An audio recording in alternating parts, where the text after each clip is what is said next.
Welcome to the Leadership Lounge. Welcome to Thanksgiving week. It's so good, as always, to have you a part. I hope that the past couple of weeks have encouraged you talking about the power of gratitude. Today is 301, and I also hope that you have done your weekly challenges. They will work if you work them. So even if you watch this playback after the month of November, uh, I know that these challenges will still be powerful uh, for your life. So even if it's March or April, you can still apply those and they will still work because we ought to still be grateful in the springtime and not just in November. So again, it's good to have you today. And I'm excited for this teaching. Let's get into it. I'm going to give you 6 more steps on how to experience gratitude in your life. Okay, 6 more steps. I know I've given you a lot.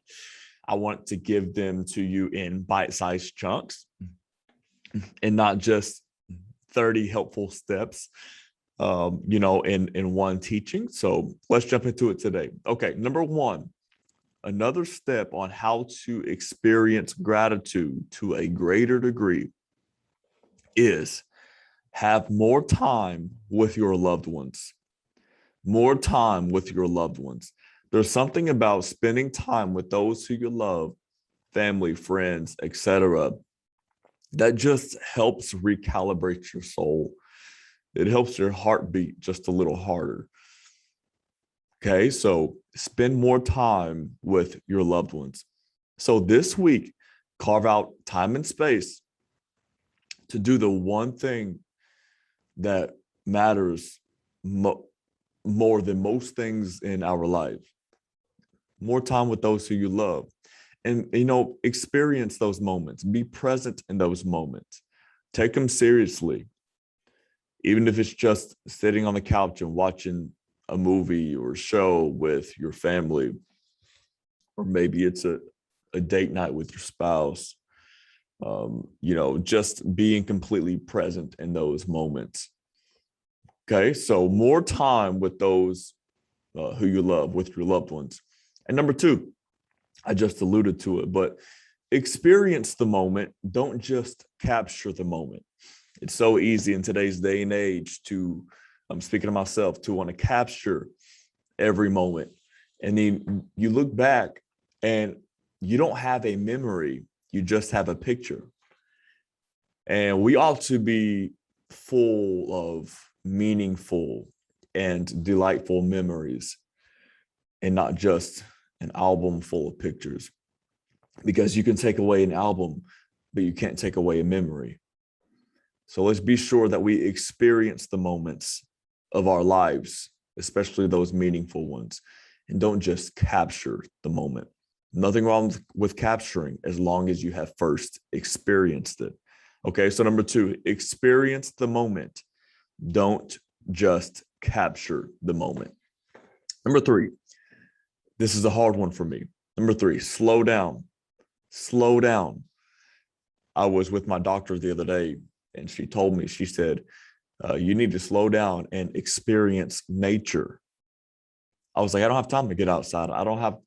When am I going to make the time to go for a walk through the woods or through a garden or something? Or, my context is to and fro meetings in my car, in my office, in coffee shops, etc. And she said, no, you need to be sure that you slow down, and get in nature. And another thing that I'll encourage you to do on the same point, we're still on number 3, is to move slowly in the mornings as much as you can control.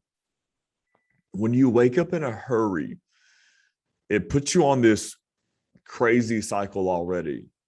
And it's like you almost have to play catch up in your soul, to kind of get in a nice rhythm. If you wake up in a frenzy or frantically or in a rush or busy, you get a step ahead of the internal pace that your soul desires to be at. So be sure that you, as much as you can control, wake up slowly, move slowly. Don't be in a rush. Don't just spend your mornings getting ready to go to work and then spend your evenings winding down from work and then wake up, repeat, and do it the next day. And then only have Saturdays to actually try to play catch up with your soul. Have a life outside of work. If you're like me, which all of you that are going to be watching this are leaders, you are executives, and a large part of your life, and it has been for a long time, more than likely, is work. But I want to encourage you as we transition into 2022, which is crazy, by the way, already in 2022. But as we make this transition, take some time and reflect and ask yourself the big question: do I want to just live to work?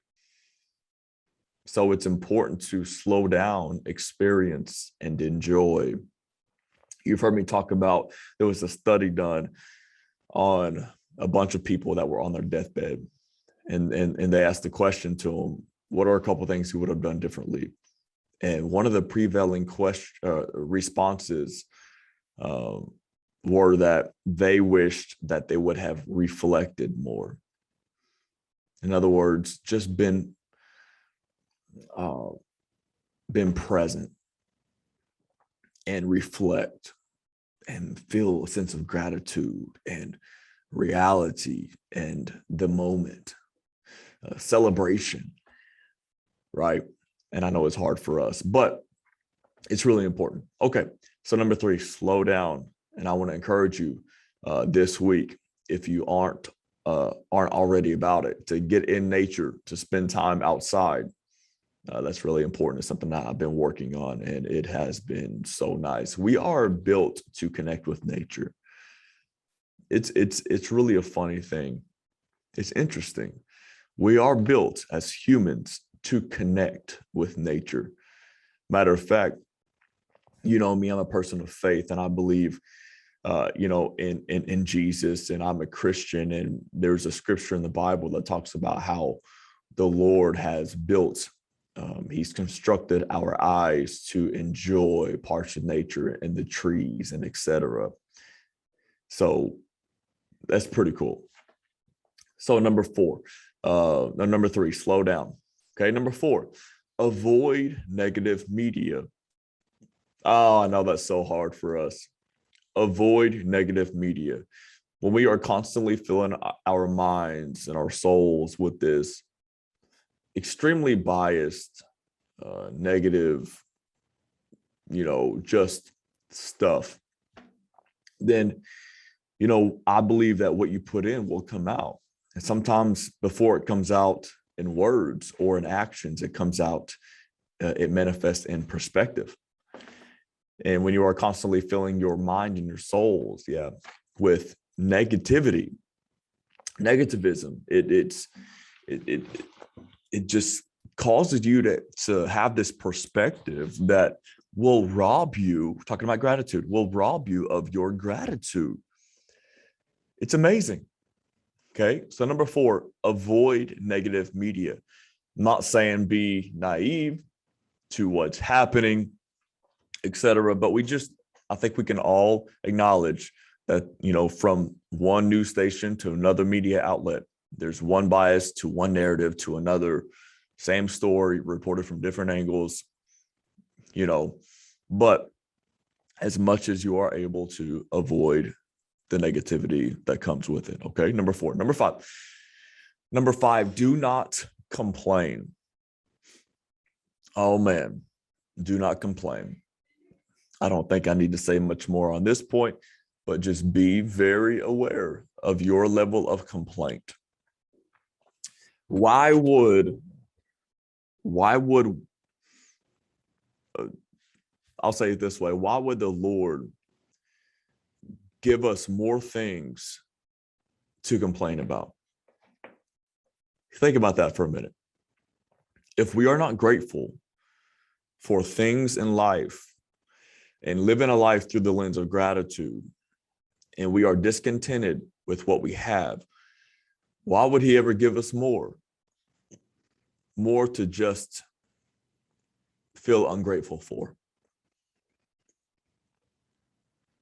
I just wanted to think on that for a minute and to sit on it for a minute.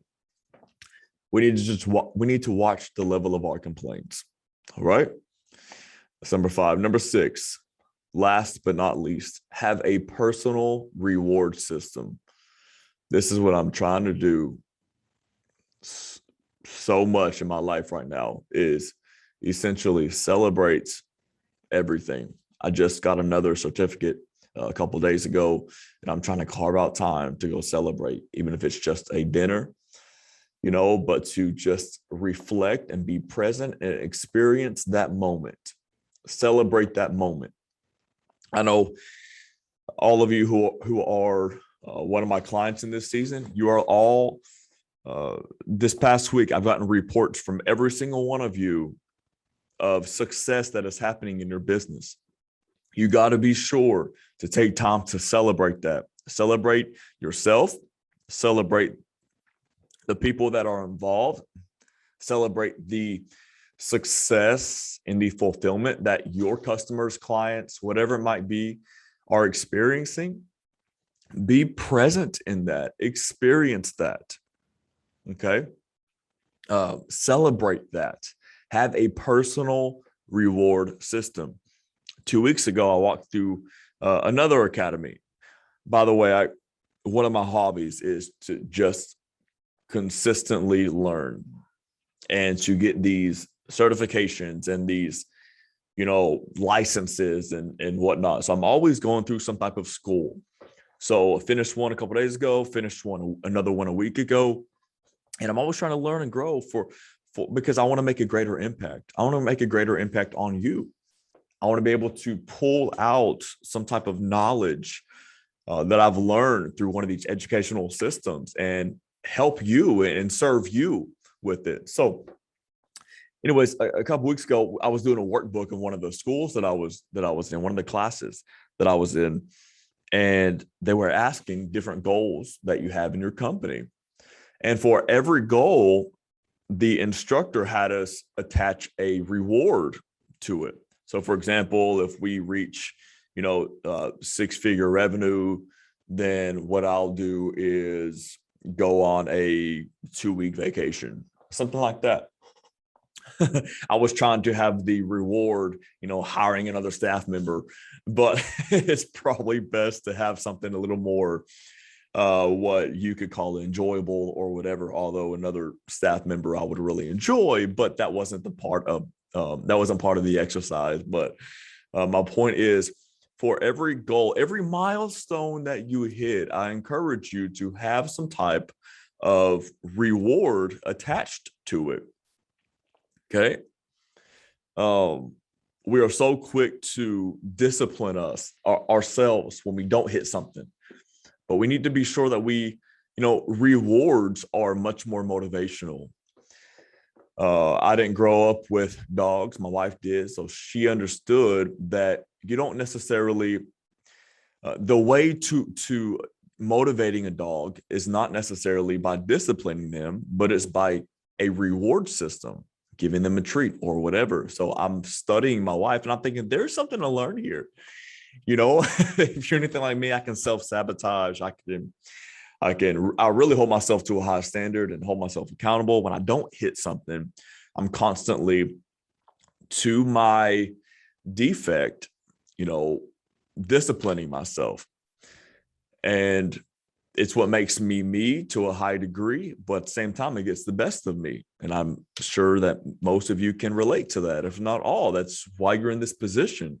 It's okay to critique yourself, but don't cut yourself, mentally. And oftentimes I do. And so what I want to encourage all of us to do is, instead of attaching another negative or cynical thoughts, self-inflicting, attach a reward to it. So list very clear milestones, which, by the way, will also help bring clarity to your business, clarity to your goals. And also it'll let you know that you're on the right track, because how do you know you're there unless you write it down? You never know if you've actually gotten there. And so, but attach a personal reward to it all, personally. Okay. So number 6, have a personal reward system. Okay. Those are 6 more thoughts on being grateful, on just the power of gratitude. And the first week we talked about having a gratitude journal, writing down 3 things every day you're grateful for. The second challenge, we talked about texting people every day that you're grateful for them, why you are grateful, and then you sitting in that moment and feeling that sense of gratitude for that person. Okay, so those 3 steps. So this week, my challenge is this: do something this week to celebrate yourself. I know it's tough. It could be as simple as coffee with yourself for 1 hour and just being present in that moment, reflecting on the wins that you've had this quarter, this week, or this year. Celebrating yourself. Maybe even go into a restaurant by yourself or with your loved ones and celebrating. Do something.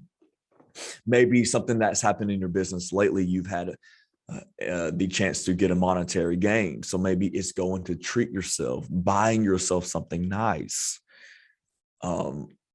Maybe it's something like that, something material. Maybe it's something bigger. Maybe it's something smaller. The point is, the principle here is that self-celebration is vital. It's so important to celebrate yourself. Now, if you're a person of faith, of course, celebrate the Lord in that, in what he's doing within you and through you. Okay, so celebrate yourself. That's your challenge. Don't feel selfish. This is just an important rhythm to have in your life. You are worth it. I know that we are driven to serve others, but you got to be sure every now and again to serve yourself. You're worth it. All right. You're doing a great job, and you're doing much better than you think that you are. I want you to hear that. You are doing much better in multiple areas of your life than you think that you are. Your impact goes beyond money. Your impact goes beyond followers. Your impact will always go beyond what you can see. And frankly, beyond what you'll ever see. All right. So you're doing much better than you think. Stay the course. It's worth it. Don't forget your why. Don't walk away from your dream. There's a reason why you sense what you sense. You got to sense it before you see it. You got to have it in your heart before it's in your hands. Okay. Keep on going, leader. Much love to you. God bless you. Have a wonderful and very gratitude driven, gratitude heavy week. Happy Thanksgiving. Much love.